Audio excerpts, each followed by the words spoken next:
着火。え、ダメそう？あ、できてるわ。いざ。お、青森来た。で、絶景探そう。ここでいっか。ここ開けてんもんな。ここにしよう。地獄って感じだけど、こっからかっこいい建物建ててくぜ。いや、あんまりかっこいい建築してないんだよな。でもここ、高さがちょっと待って。苦しいぞ。ちょっと待って。高さないな。困った。高さが全然ねえ。でも一旦土台を、ここが一番下ね。あんま高い建物建てれないけど、ちょっと一旦土台作んないことには話になんないから。サバイバルでさ、ネザー、青森じゃなかったら日本嫌なんだよね。怯えて動けない。怖いよーと思って。でもこうやってネザーで建築することによって、ちょっとネザーの空間になれようという作戦もあるから、こんなんクリエイティブモードじゃなきゃ絶対やんないわ。あクリエイティブモードならさ、マグマ落ちても平気だよね。怖いわ。どう？まあ、下側はちょっと後でどうにかするとして、建材選ばなきゃだよね。やっぱ黒でしょ。黒くいくか。壁どうする？壁。これ目立たないかな？ちょっと浮島作る場所ミスった？もしかして。ダメそう？この辺か？使える素材。柱立てよう。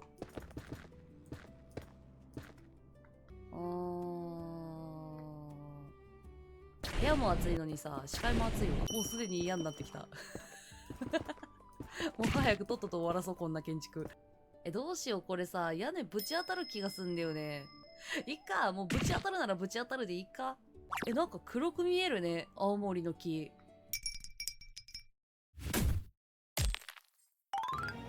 ここからはアフレコでお届けします。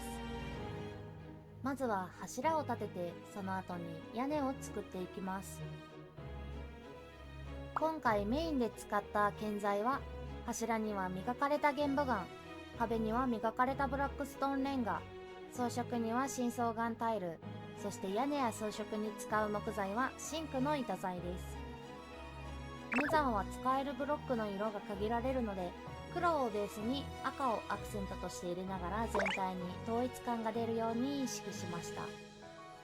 浮島の向かいには連絡路と塔をつなげて行き来ができる部屋を追加します。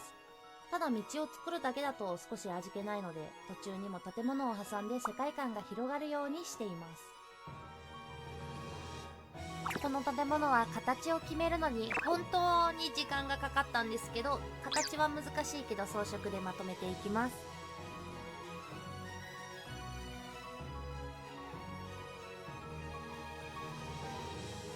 作り始めてから気づいたんですが、燃えない素材だけで色をまとめるのって意外と難しいんですよね。ネザーは赤系のブロックが多いので、単調にならないよう質感の違うブロックを組み合わせながら調整しました。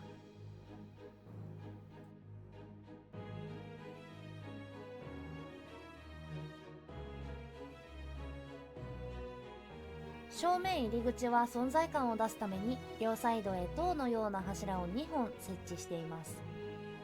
入り口は建物の第一印象になるので、遠くから見ても目を引くように少し大げさぐらいのデザインにしています。ここでさらに光源を追加するためにグローストーンブロックを壁の一つ奥に仕込んでいきます。明かりは普通のランタンでもいいんですが、周りが赤く燃え上がっているので、魂のランタンを使って青を差し色として加えています。赤と青が入ることで少し不気味で幻想的な雰囲気になってくれました。建物はネザーの工房らしく少し怪しさやまがまがしさが出したかったので、窓の奥に魂の焚き火を置いて地獄らしい雰囲気を強調しています。外から見た時にも窓の奥で青い炎が揺れてるように見えるのがお気に入りです。屋根上の小部屋の装飾をしていきます。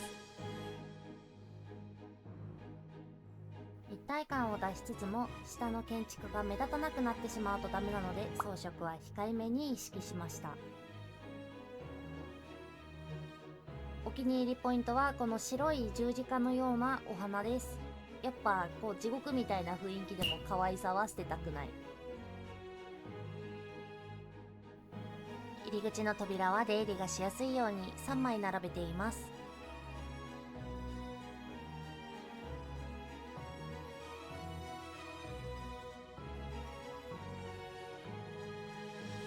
今回の建築、天井が低い場所に作っているのもあってあまり高さの出る装飾ができないので結構デザインに悩みました。いつも上側に見どころを詰めるよう意識しているんですが、逆に下側に目が行くようてっぺんの方は控えめに装飾しています。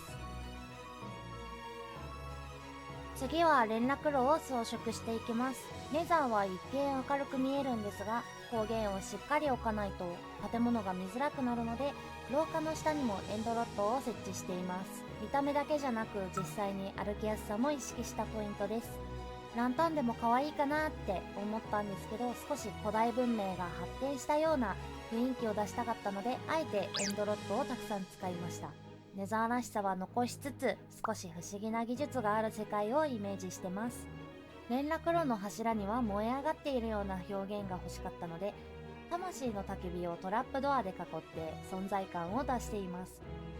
シンプルな柱でもこの一工夫でかなり印象が変わりました。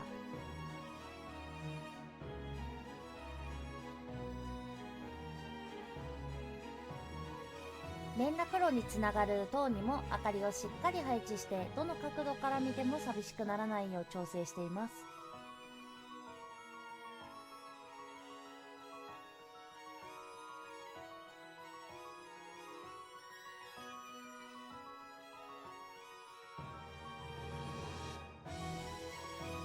最後に細かい装飾を加えたら完成です。それでは完成後のムービーをお楽しみください。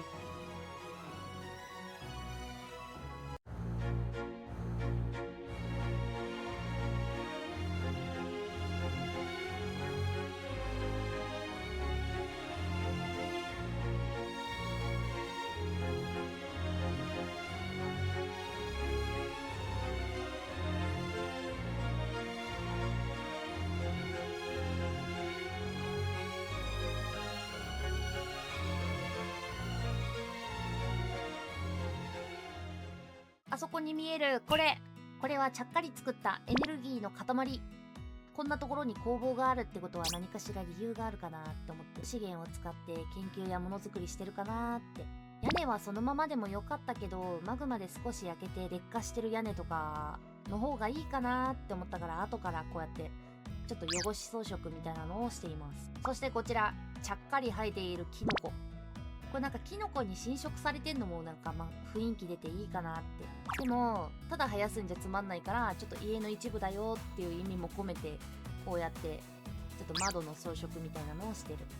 通路の下はちょっと植物のアーチみたいになってたら可愛いかなーって。見てこれ、ランタンとかもぶら下げてる。浮いてる建物の下とかってちょっとだけこう寂しくなりがちだから、そうならないように一応こうやってちゃんと装飾してます。あとはね、柱を支えるための太い鎖みたいなのをここにつなげてる。ここでいろいろ物とかを採取して、ここで軽く加工して、で中に持ってくっていう。ここも栽培コーナー。ここまで見てくださりありがとうございます。今回の建築も良かったよって思ったら、ぜひチャンネル登録、いいねボタン、コメントよろしくお願いします。最近暑いので暑さにも気をつけてね。また会える日を楽しみにしてます。それではまたね。壁にはミラってなんだよ。赤をアクセント。浮島の